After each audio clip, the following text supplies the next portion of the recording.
नमस्कार दोस्तों, स्वागत है आप सभी का आपके अपने YouTube चैनल श्याम जी की जीएस पॉइंट यूट्यूब चैनल पर। साथियों, आज की इस वीडियो में एसएससी जीडी भर्ती परीक्षा 2024 में पूछे जाने वाली प्राचीन भारत से बनने वाले सारे प्रश्न आज की इस वीडियो में आपको कराने वाला हूँ। तो साथियों, अगर आपको ये वीडियो पसंद आए तो वीडियो को लाइक कर देना। चैनल को आपने अभी तक सब्सक्राइब नहीं किया है तो चैनल को आप ज़रूर सब्सक्राइब कर लीजिएगा। आपको हमारे यूट्यूब चैनल पर संपूर्ण तैयारी कराई जा रही है, जिसमें आपको मैं जीके जीएस के प्रैक्टिस सेट करवा रहा हूँ, क्योंकि इन्हीं प्रैक्टिस सेटों से आप अच्छा स्कोर कर पाओगे। क्योंकि पिछली बार जितने लोगों का एग्ज़ाम नहीं निकला है वो जीके जीएस में रह गए थे। तो आज आपको मैं प्राचीन इतिहास से सारे प्रश्न करा दूंगा जितने एसएससी ने अपने अभी तक इस पूछे हैं। तो आज के प्रैक्टिस सेट में आपको प्राचीन इतिहास से 50 प्रश्न में कराने वाला हूं। तो 50 प्रश्न करिएगा और अंत में 50 प्रश्नों में से आपने कितने सही किए हैं कमेंट बॉक्स में बताइएगा। तो पहला प्रश्न है आपके सामने कि हड़प्पा सभ्यता का सबसे पूर्वी स्थल कौन है। तो कौन सा है? तो हड़प्पा सभ्यता का जो सबसे पूर्वी स्थल है वो है आलमगीरपुर। कौन सा है? आलमगीरपुर। तो एक का आंसर हो जाएगा ऑप्शन संख्या ए। प्रश्न संख्या 2 है आपके सामने कि आग का आविष्कार किस काल में हुआ। तो कौन से काल में हुआ था आग का आविष्कार? तो पुरापाषाण काल में। किसमें? पुरापाषाण काल में हुआ था आग का आविष्कार। 2 का आंसर ऑप्शन संख्या सी हो जाएगा। प्रश्न संख्या 3 है आपके सामने कि हड़प्पा में 1921 में हड़प्पा की खोज किसने की थी। तो किसने की थी? तो 1921 में हड़प्पा की खोज की थी दयाराम साहनी ने। किसने? दयाराम साहनी ने। 3 का आंसर ऑप्शन संख्या डी हो जाएगा। अगला प्रश्न प्रश्न संख्या 4 है आपके सामने कि इतिहास का पिता किसे कहा जाता है। तो किसे कहते हैं हम इतिहास का पिता? तो हेरोडोटस को। किसे? हेरोडोटस को इतिहास का पिता कहा जाता है। 4 का आंसर ऑप्शन संख्या सी हो जाएगा। नेक्स्ट प्रश्न है 5 आपके सामने कि मानव ने सर्वप्रथम किस धातु का उपयोग किया। तो कौन से धातु का किया था? तो मानव ने सर्वप्रथम तांबा का उपयोग किया था। किसका? तांबा का। 5 का आंसर ऑप्शन संख्या सी इसका राइट आंसर हो जाएगा। प्रश्न संख्या 6 आपके सामने के शतपथ ब्राह्मण ग्रंथ का संबंध किस वेद से है। तो कौन से वेद से है? तो शतपथ ब्राह्मण ग्रंथ का जो संबंध है वो है यजुर्वेद से। 6 का आंसर ऑप्शन संख्या ए। प्रश्न संख्या 7 है आपके सामने कि गद्य एवं पद्य वाला वेद है। तो इनमें से कौन सा वो वेद है जिसमें गद्य और पद्य दोनों हैं? तो वो वेद है यजुर्वेद। कौन सा है? यजुर्वेद। 7 का आंसर ऑप्शन संख्या सी हो जाएगा। अगला प्रश्न प्रश्न संख्या 8 है आपके सामने घोड़ों के जीवाश्म कहाँ से मिले हैं। तो इनमें से कौन सी जगह से हमें खुदाई के दौरान घोड़े के जीवाश्म यानी हड्डी प्राप्त हुई है। तो वो सूतकोटदा से। किसे? सूतकोटदा से। 8 का आंसर ऑप्शन संख्या बी इसका राइट आंसर हो जाएगा। नेक्स्ट प्रश्न है आपके सामने कि गौतम बुद्ध का जन्म कहाँ हुआ था। तो कहाँ पर हुआ था? तो गौतम बुद्ध का जो जन्म हुआ था वो लुम्बिनी में हुआ था। कहाँ पर? लुम्बिनी में। 9 का आंसर ऑप्शन संख्या सी। प्रश्न संख्या 10 है आपके सामने कि भीमबेटका किसके लिए प्रसिद्ध है। तो किसके लिए प्रसिद्ध है भीमबेटका? तो गुफा शैल चित्र के लिए भीमबेटका प्रसिद्ध है। 10 का आंसर ऑप्शन संख्या ए हो जाएगा। प्रश्न संख्या 11 है आपके सामने कि मोहनजोदड़ो का अर्थ है। तो क्या है मोहनजोदड़ो का अर्थ? तो इसका जो अर्थ है वो है मृतकों का टीला। तो 11 का आंसर ऑप्शन संख्या बी हो जाएगा। अगला प्रश्न है प्रश्न संख्या 12 है आपके सामने कि सबसे प्राचीनतम अभिलेख कहाँ से प्राप्त हुए हैं। तो कहाँ से हुए हैं? तो जो सबसे प्राचीनतम अभिलेख प्राप्त हुए हैं वो हुए हैं बोगाज कोई से। कहाँ से? बोगाज कोई से, यानी 12 का आंसर ऑप्शन नंबर डी। प्रश्न संख्या 13 है आपके सामने कि हड़प्पा में मिट्टी के बर्तन पर प्रयुक्त रंग थे, यानी कौन सा रंग हड़प्पा में मिट्टी के बर्तन पर प्रयुक्त हुआ था। तो वो रंग था लाल रंग। 13 का आंसर ऑप्शन संख्या सी इसका राइट आंसर हो जाएगा।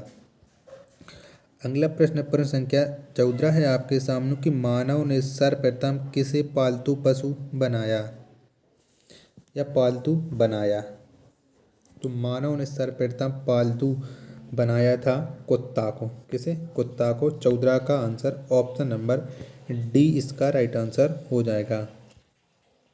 प्रश्न 15 है आपके सामने कि सिंधु सभ्यता किस काल की थी। तो कौन से काल की थी सिंधु सभ्यता।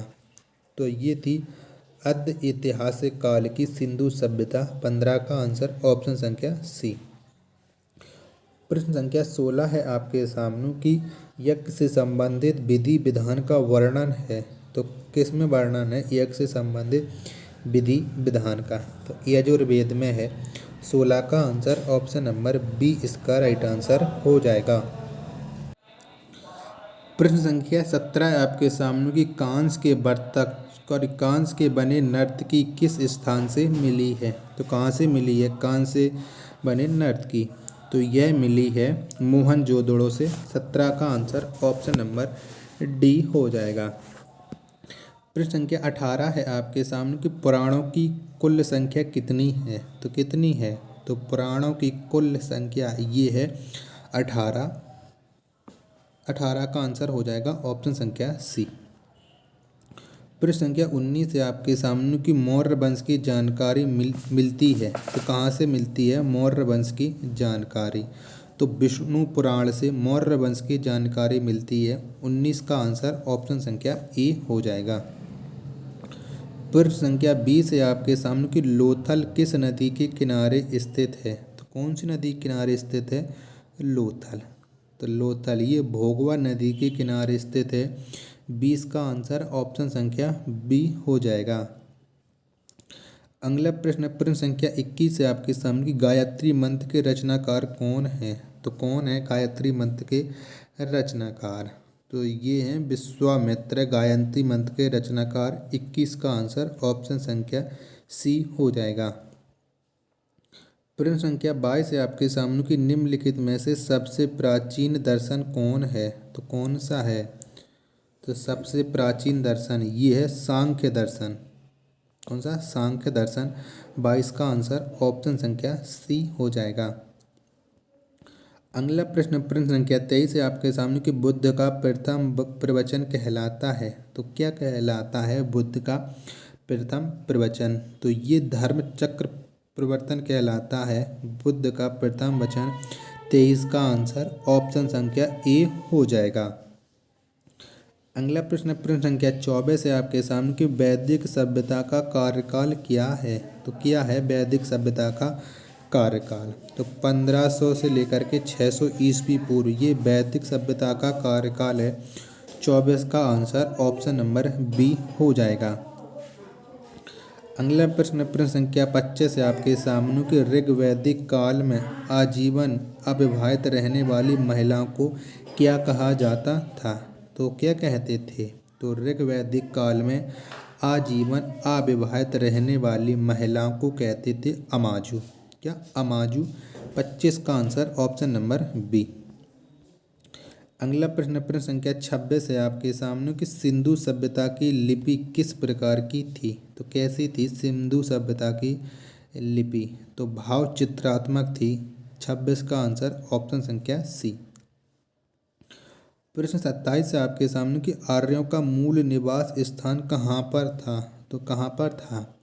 तो जो आर्य थे और इनका जो मूल निवास था वो था मध्य एशिया, यानी 27 का आंसर ऑप्शन नंबर डी।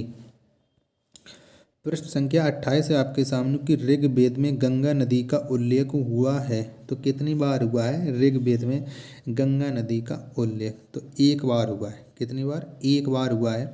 28 का आंसर ऑप्शन नंबर बी हो जाएगा। प्रश्न संख्या 29 है आपके सामने कि गायत्री मंत्र ऋग्वेद के किस मंडल में वर्णित है। तो कौन से मंडल में है गायत्री मंत्र। तो जो गायत्री मंत्र है यह ऋग्वेद के तृतीय मंडल में, किसमें? तृतीय मंडल में। 29 का आंसर ऑप्शन संख्या सी इसका राइट आंसर हो जाएगा। नेक्स्ट प्रश्न है प्रश्न संख्या 30 है आपके सामने कि गोत्र शब्द की उत्पत्ति कब हुई? तो कब हुई है गोत्र शब्द की उत्पत्ति? तो वैदिक, उत्तर वैदिक काल में हुई है गोत्र शब्द की उत्पत्ति। 30 का आंसर ऑप्शन संख्या सी इसका राइट आंसर हो जाएगा। प्रश्न 31 है आपके सामने कि ऋग्वैदिक काल के सबसे प्रमुख देवता थे, तो कौन थे? तो ऋग्वैदिक काल के जो सबसे प्रमुख देवता थे वो थे इंद्र।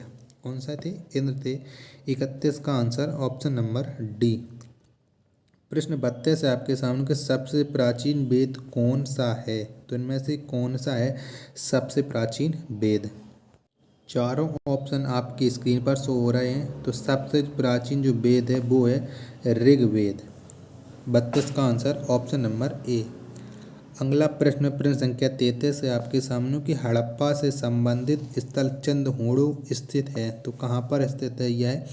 चंदहूड़ो, तो सिंध में स्थित है चंदहूड़ो। 33 का आंसर ऑप्शन नंबर ए हो जाएगा।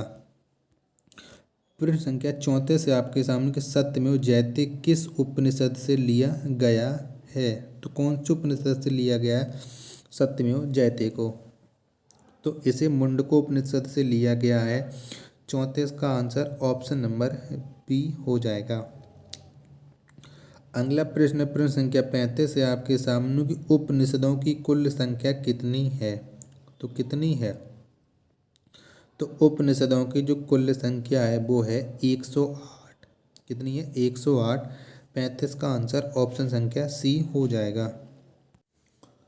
अगला प्रश्न प्रश्न संख्या 36 है आपके सामने कि भारत का सबसे बड़ा महाकाव्य कौन है? तो कौन सा है?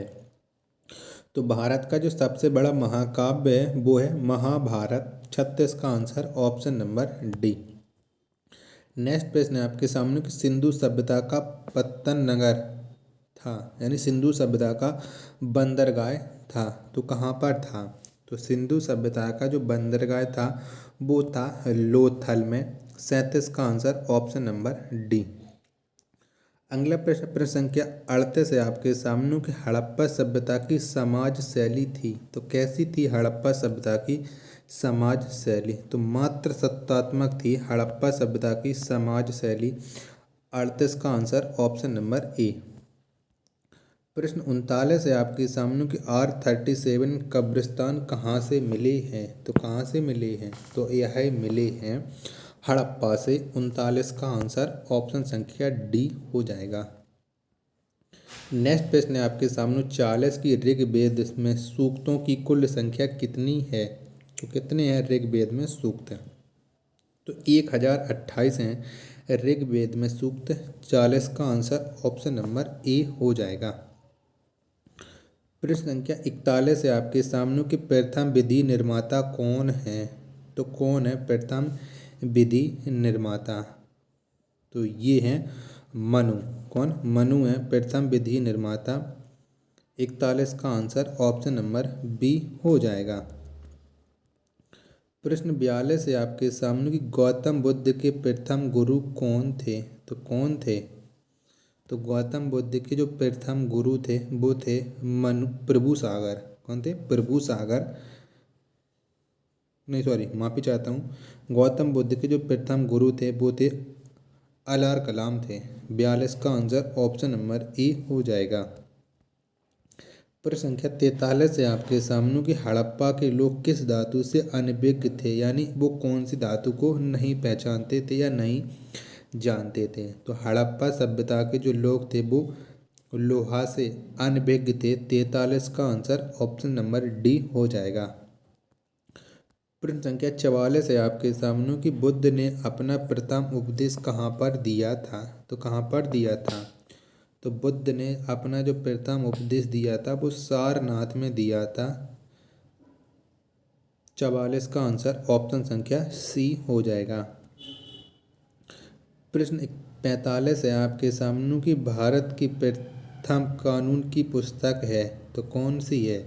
तो भारत की जो प्रथम कानून की पुस्तक है वो है मनुस्मृति। कौन है? मनुस्मृति।